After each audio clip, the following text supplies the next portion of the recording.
Mesdames et messieurs, bonsoir et bienvenue à tous dans cette édition d'information de la semaine sur Lola Plus TV. Oye Guilavogui, ancien haut commis de l'État, défie la loi et refuse de comparaître devant les jurés de la Cour de répression des infractions économiques et financières CRIEF ce mercredi. Une situation qui fâche les avocats de la partie civile. À suivre dans ce journal. L'arrivée du footballeur brésilien Ronaldinho en Guinée pour un match de gala au stade général à Lansana Conté de Nongo n'a pas connu d'engouement selon bon nombre de personnes. La mauvaise communication autour de cet événement et la cherté du prix du ticket serait la cause de l'échec de cet événement. C'est tout pour les titres. Bonsoir. L'ancien ministre de l'Environnement et des Eaux et Forêts était censé comparaître devant les jurés de la Cour de répression des infractions économiques et financières ce mercredi. Contre toute attente, ni Oye Guilavogui ni ses avocats ne sont présentés à l'audience. Une situation qui semble irriter l'avocat de la partie civile, maître Pépé Antoine Lama, qui confond cet état de fait au laxisme du ministère public. Compte rendu. Après avoir passé près de 11 mois en prison à la maison centrale de Conakry, l'ancien ministre de l'Environnement du régime d'Alpha Condé devrait comparaître ce jour, mercredi 15 mars, devant les juridictions de la CRIEF. L'ex-ministre Oye Guilavogui, Kassori Fofana et tant d'autres anciens dignitaires de ce même régime sont cités dans le détournement de deniers publics. Oye Guilavogui et ses avocats ont boudé l'audience. Présent à cette audience, l'avocat de la partie civile précise que le prévenu a délibérément choisi de narguer la justice et de défier la loi. Monsieur Oye Guilavogui a délibérément choisi de narguer la justice. Il a choisi de défier la loi, comme à son habitude, en ne se présentant pas à cette audience. Nous avions demandé l'application de l'article 477 du Code de procédure pénale qui permet au ministère public de conduire par la force un détenu qui refuse de comparaître volontairement. Dans le même siège, l'avocat souligne que c'est une fuite de la part de ce prévenu et ses co-accusés qui ont plusieurs jours demandé qu'il soit jugé. C'est une fuite en avant. Ce sont les mêmes prévenus qui depuis plusieurs jours demandent à être jugés, demandent à faire face au juge. Alors quand on prend des dispositions pour qu'ils soient à mesure de venir publiquement, devant la presse, devant le peuple de Guinée, s'expliquer par rapport aux faits articulés à leur rencontre, il décide de créer le vide. Après la non-comparution de ce prévenu devant les juges de la CRIEF, Cour de répression des infractions économiques et financières, la Cour a renvoyé l'audience la semaine prochaine. Les forces vives de la nation ont rencontré ce lundi les leaders religieux et les membres du gouvernement dirigé par le Premier ministre, chef du gouvernement. L'objectif était de désamorcer les tensions politiques entre les autorités de la transition et les forces vives. La rencontre s'est tenue au centre islamique de Conakry. Angéline Pivi. À la sortie de leur huis clos, les représentants des deux confessions religieuses, dont le premier imam de la mosquée Faisal et monseigneur de l'église catholique de la même ville, ont souligné plusieurs points qui ont fait l'objet de cette rencontre. Pour le premier imam, les problèmes guinéens ne doivent plus être réglés dans les rues. On a dit cette fois-ci, nous n'accepterons jamais, nous les chefs religieux, de régler la situation guinéenne sur la rue. Sur l'anarchie, sur entre insulter, tuer, cacher, non. Vous êtes être humain, vous êtes guinéen, vous êtes patriote.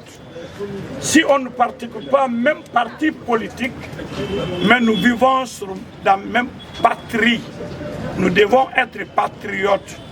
Nous ne les aurons jamais. Un groupe qu'ils fassent ce qu'ils veulent dans notre pays maintenant. Poursuivant, il évoque que les chefs religieux ont décidé de s'asseoir autour de la table pour régler les différends pouvant exister entre les Guinéens. Les chefs religieux ont décidé de les appeler autour de table. Mais la discussion était hors politique pour nous. Parce que discussion politique, des fois, ils vont dire le matin c'est rouge, dans la nuit il va vous présenter noir.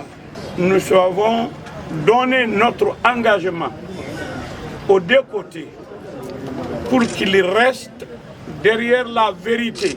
Pour sa part, le représentant de la confession chrétienne s'exprime en ces termes. Pour le moment, nous sommes à la phase préalable. Quand nous aurons toutes les données, nous allons vous révéler. Mais pour le moment, nous n'avons pas été très loin. Nous avons seulement donné l'introduction. Et par la grâce de Dieu, dans les jours à venir, nous allons vous révéler. Nous nous sommes entretenus, nous nous sommes assis, nous nous sommes regardés, nous nous sommes donnés quelques mots pour le moment. Un peu de la Guinée, dire que franchement, la Guinée vaut tout. Pour le moment, nous nous sommes introduits. Chacun s'est présenté. Je pense que c'est le plus important.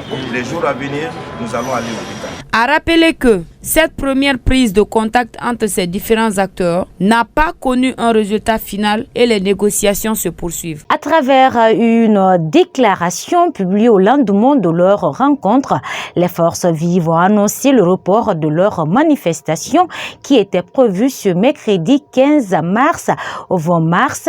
En dépit de ce report, des violences ont été enregistrées à différents endroits de l'axe Le Prince. Selon nos informations, ces violences ont été soldées par des cas de morts et de blessés. Suivez ces images d'illustration. Voilà, je l'annonçais dans les titres, l'arrivée du footballeur brésilien Ronaldinho et le Guinéen Yaya Traoré en Guinée pour un match de gala au stade général.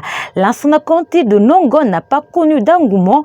Interrogé cette semaine par notre rédaction, certains entraîneurs des clubs en Guinée pensent que cet échec de cet événement est dû à la cherté du prix des tickets, mais également la mauvaise communication. Reportage.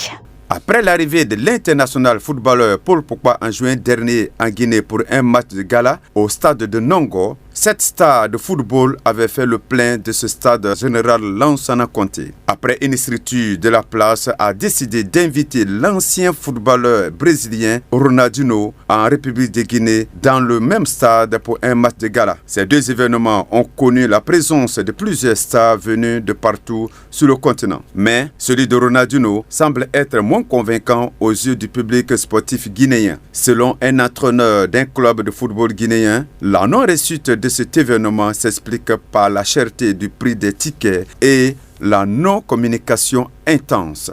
Ils ont fixé le billet à 50 000 francs. Et sans tenir compte le contexte d'aujourd'hui, qui parle de l'organisation par la communication. Si la communication n'est pas bien passée, il y aura toujours des erreurs. Évidemment, l'organisation aussi.